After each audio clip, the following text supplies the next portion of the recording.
येषां न विद्या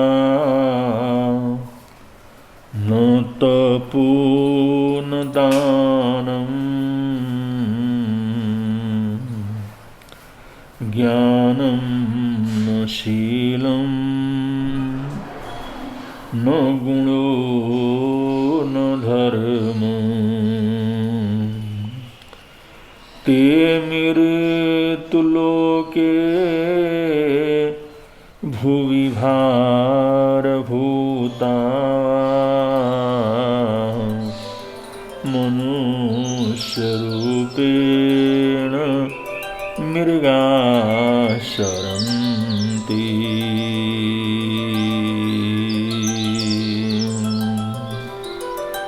मनसि वचसि काये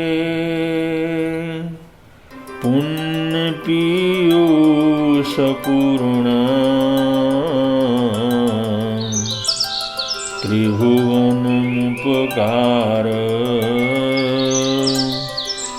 श्रेणिभिः पीयन्त। परगुण परमाणु पर्वतीकृत्य नित्यम् निज हृदि विकसन्त सन्ति सन्त कियन्त। निज हृदि विकसन्त सन्ति सन्त कियन्त।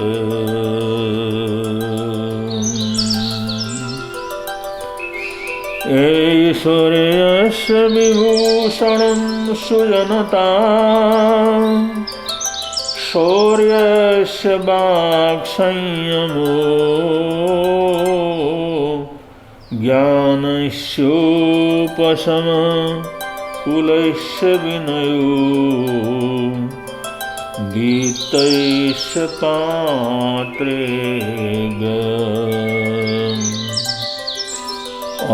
अक्रोधस्तपस क्षमा बलवतां धर्मैश्च निर्व्याजता सर्वेषामपि सर्वकारणमिदं शीलं परं भूषणम्। शीलं परं भूषणम्। शीलं परं भूषणम्।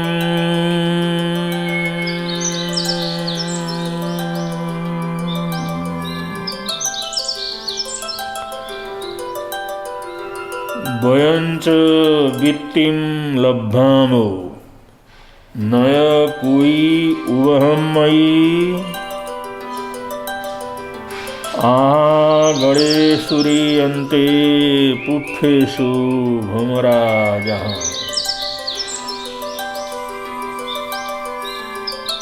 यहाँ पर इस गाथा में अरहत परंपरा के आचार्य भगवंतों ने ये बतलाया है, जब कोई भी महापुरुष महाज्ञानी परम आदरणीय वो महान आत्मा है, जब कोई संदेश और उपदेश देते हैं, मार्गदर्शन देते हैं, किसी रहस्य का उद्घाटन करते हैं और उस रहस्य का उद्घाटन इस तरह से करते हैं जिससे सामने वाला, सुनने वाला, सत्संग करने वाला बड़ी सहजता से उस रहस्य को समझ सके। महापुरुष उसी भाषा में संदेश देते हैं, उपदेश देते हैं, जिस भाषा को सामने वाला व्यक्ति, सुनने वाला जिज्ञासु सहजता से आत्मसात कर सके, सहजता से समझ सके। उनका यही प्रयत्न रहता है कि सामने वाला, सुनने वाला, जिज्ञासा करने वाला, उस जिज्ञासा करने वाला का समाधान उसे प्राप्त हो, और उसको समाधान मिले उसके लिए बहुत आवश्यक है कि उसकी बौद्धिक स्थिति को देखते हुए, उसकी मानसिक शक्ति को देखते हुए, उसकी बौद्धिक विकास को देखते हुए, जिस स्थिति में वो है और जिस भाषा और जिस उदाहरण से वो समझ सके, उससे उसको समझाने का प्रयत्न करना। जब सत्पुरुष इस प्रकार प्रकृत जनों के सामने,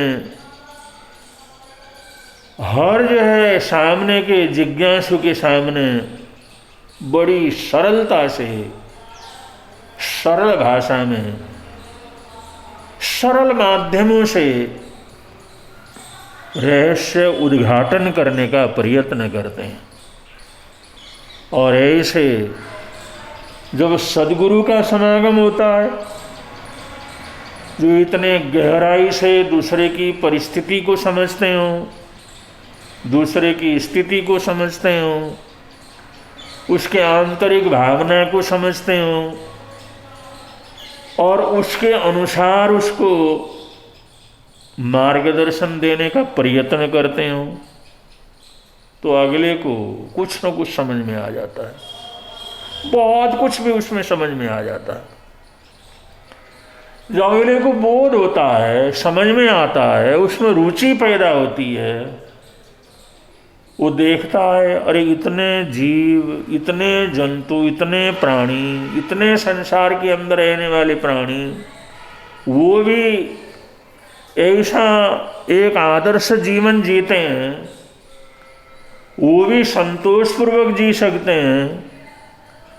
वो भी प्रकृति का विनाश करे बगैर जी सकते हैं, तो मुझे भी ऐसा ही तो करना चाहिए। मैं तो फिर भी समझदार हूँ, पचेंद्रिय हूँ, मैं मनुष्य हूँ, मैं प्राणियों में श्रेष्ठ प्राणी कहलाता हूँ, तो मुझे तो उससे भी अच्छा जीवन जीना चाहिए, मुझे तो उससे भी अच्छी प्रवृत्ति के अंदर आगे बढ़ना चाहिए। अगर ये भाव पैदा होता है, ये सोच पैदा हो जाता है, और ऐसा सोच कभी कभी पैदा होता है अगर कुछ करने की भावना, कुछ आगे बढ़ने के विचार, कुछ आंतरिक मनोप्रवृत्ति भी जागृत होती है, तो ऐसे लोगों को तत्काल संकल्प कर लेना चाहिए, तत्काल उस कार्य को जी जान से करने की प्रतिज्ञा करनी चाहिए। अगर हम सहज रूप से समझने के बाद और ऐसा समझने के बाद कि ये हम कर सकते हैं, इसको करने में कोई किसी प्रकार का अड़चन नहीं है, कोई बड़ी समस्या नहीं है, ऐसा करने में कोई किसी बड़े का तकलीफ नहीं है, कोई रुकावट नहीं है, तो ऐसा सहज कार्य और जो करना चाहिए,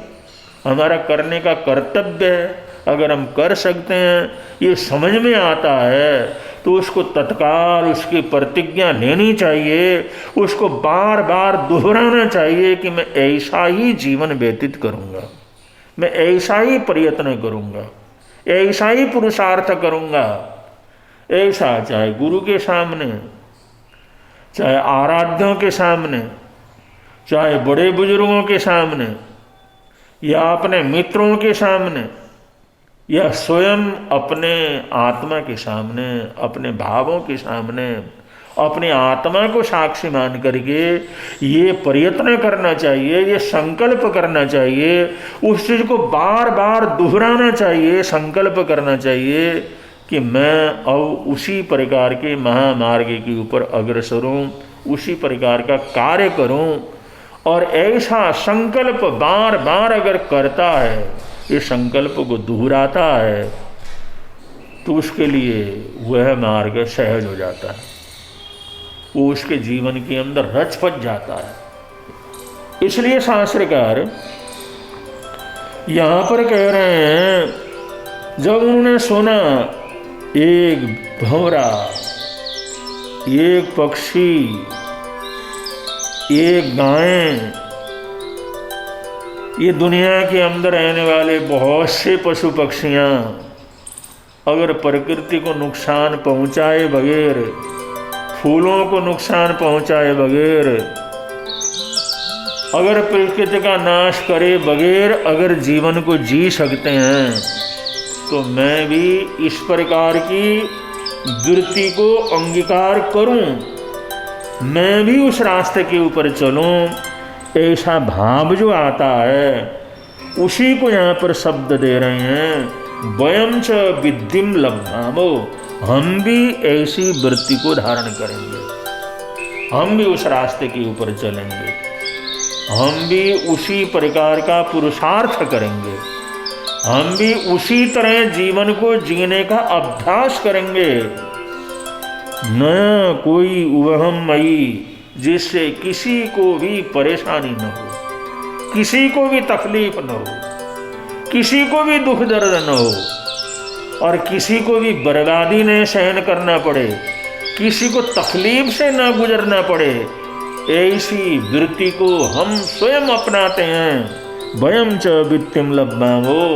हम भी यही अहिंसा की वृत्ति को, अहिंसा से जीवन को जीने के संकल्प को और उसी चर्या को जीवन के अंदर अपनाएंगे।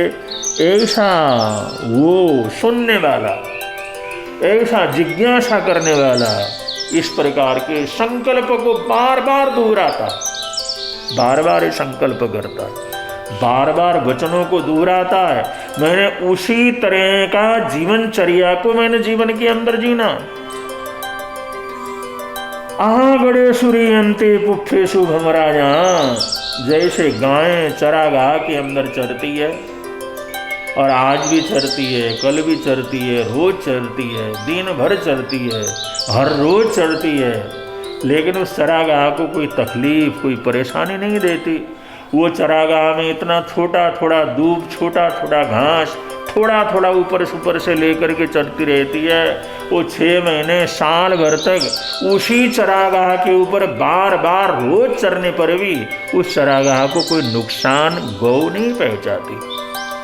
गाय की जाति के जो पशु हैं वो उसी चरागाह के अंदर चरते हैं, उसी से अपना पेट भरते हैं, उसी से तृप्ति प्राप्त कर लेते हैं, उसी से समाधान प्राप्त कर लेते हैं। लेकिन उस चरागाह को बिल्कुल उजाड़ते नहीं है, ख़त्म करते नहीं है। वो घास ख़त्म नहीं होता, नष्ट नहीं होता, वो भी बराबर उसी प्रकार की हरियाली उसके अंदर बनी रहती है। इसी को गोचर कह करके पुकारा जाता है। तो जे संतों के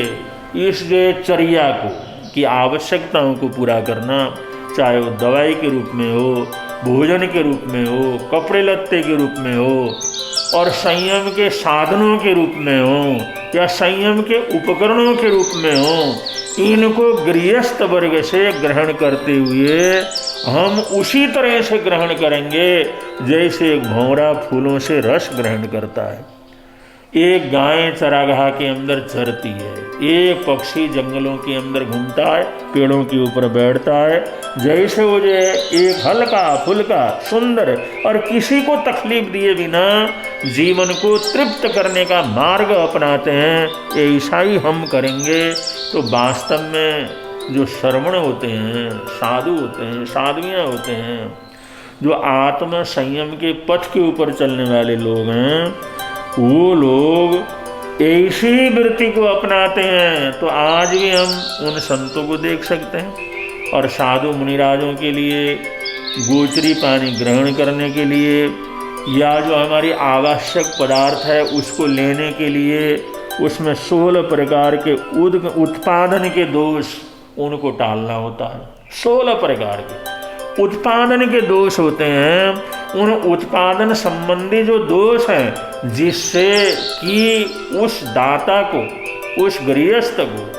किसी प्रकार की तकलीफ की संभावना हो, वो सभी प्रकार के 16 प्रकार के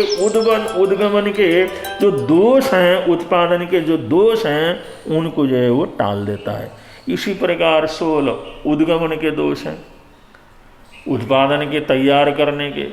और उसको देने के, लेने के जो दोष हैं 16 प्रकार के, ऐसे 16 उद्गमन के दोष, 16 उत्पादन के दोष और 10 तरह के ऐषणा के दोष, उसको लेना, ग्रहण करना, वो ऐषणा के दोष के अंतर्गत आते हैं। तो 10 प्रकार के ऐषणा के दोष,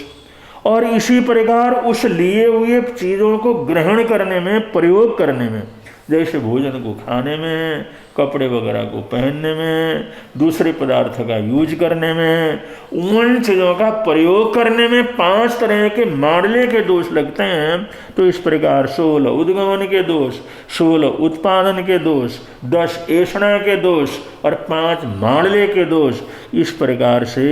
इन सभी दोषों को टाल करके, इन सभी दोषों को छोड़ करके एक साधु अपनी जीवनचर्या को चलाता है, एक जीवन को आगे बढ़ाता है। और उसमें भी और सावधानी रखते हुए 5 समितियों की आराधना करता है, 5 समिति पूर्वक आना जाना, 5 समिति का ध्यान रखता है, और उसके ऊपर 3 गुप्तियों का भी ध्यान रखता है। 5 समिति पूर्वक, 3 गुप्ति पूर्वक, 16 प्रकार के उद्गमन दोष, 16 प्रकार के उत्पादन दोष और 10 प्रकार के ऐषणा के दोष और 5 प्रकार के मांडले के दोष, ऐसे 47 दोषों को टाल कर अगला भोजन पानी ग्रहण करता है, भोजन पानी को प्राप्त करता है। तो ऐसे भोजन पानी को प्राप्त करना, जीविका चलाने के लिए साधनों को प्राप्त करना,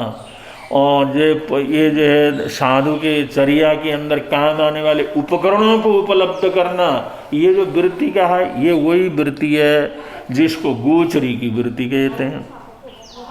और ये वही वृत्ति है जिस चीज़ को कि गोचरी कहते हैं, या जिस चीज़ को हम मधुकरी कह करके पुकारा जाता है, भिक्षाचरी कह करके पुकारते हैं, ये सभी वही चर्या है, वही प्रवृत्ति है जिस चीज़ को हम अपने जीवन के अंदर उतार करके जियो और जीनो दो के इस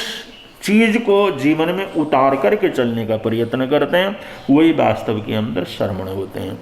और ये प्रवृत्ति प्राप्त करने के लिए, ये दीक्षा प्राप्त करने के लिए, इन प्रतिज्ञाओं को जीवन के अंदर अपनाने के लिए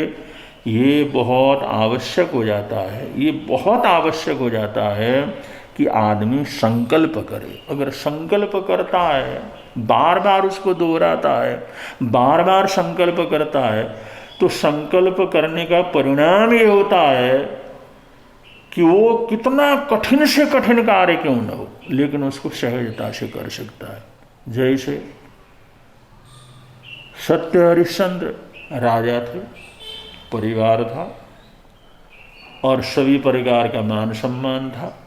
राजा के सारे ऐश्वर्य उसके पास मौजूद थे, दान करने की प्रवृत्ति थी, दान करे बगैर, दिए बगैर, लुटाए बगैर उनके मन में शांति नहीं होती थी, और वो स्वप्न के अंदर भी दान दे देते थे, और स्वप्न के अंदर भी ऐसा ही संकल्प चलता था। और एक बार तो ऐसा हुआ कि स्वप्न के अंदर ये देखा कि कोई बड़े ऋषि आए हैं, और उनकी चर्या को देख करके, उनके जीवन को देख करके इतने प्रभावित हुए। भाई ये लोग संपूर्ण जीवन को समाज के लिए, संघ के लिए, जनता के लिए, देश के लिए अपनी सारी सुख सुविधा, सारी अनुकूलताएं, सारी चीज़ें छोड़ सकते हैं। तो ऐसे बड़े प्रभावित होकर के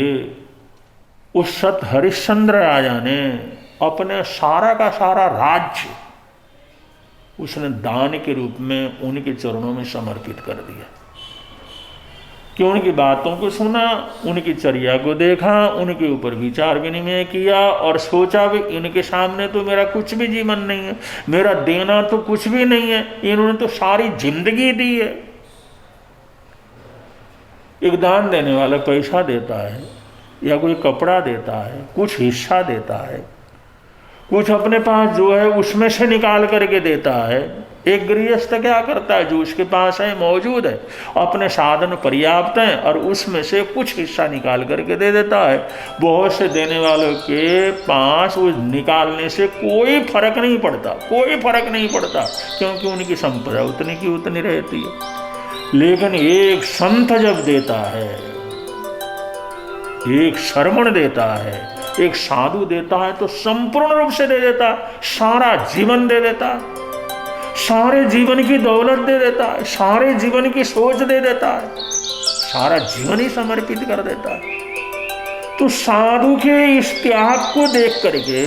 साधु के इस त्याग की वृत्ति का अनुमान लगा करके कि मैं तो कुछ देता हूं फिर भी लोग मेरे को दानी कहते हैं, लेकिन ये लोग जिन्होंने जीवन ही दिया है, मन दिया है, वचन दिया है, काय दिया है, अपने जिंदगी भर का पुरुषार्थ दिया है, जो अपने जीवन में अपने दिमाग से, अपने सोच से ये गए अरबोंपति बन सकते थे, दुनिया भर के लोगों के दुख दर्द को दूर कर सकते थे, अपार धन संपदा इकट्ठा कर सकते थे, अपार धन संपदा के मालिक बन करके सबका कल्याण कर सकते थे, लेकिन वो सारा जीवन के अंदर जो कुछ भी कर सकते थे वो सारी चीज इन्होंने देश के लिए, समाज के लिए, जनता के लिए समर्पित कर दिया, उनके लिए छोड़ दिया।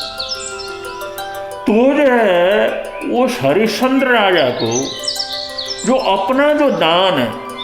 और जिसकी वजह से लोग बड़ा मान सम्मान आदर सत्कार करते थे, जड़े जयकारे लगाते थे, जड़ा अभिनंदन करते थे, वे हरिश्चंद्र ऐसे दानी हैं, हरिश्चंद्र ऐसे महापुरुष हैं, ऐसा जो बार बार वो करते थे, बार बार उनका मान सम्मान इस तरह से बढ़ता था। लेकिन आज उस संत के त्याग को देख करके, उस सन्यासी के त्याग को देख करके सत्य हरिश्चंद्र इस सोच में पड़ गए, इस गहराई के अंदर उतर गए कि मेरा दान इनके सामने क्या दान है।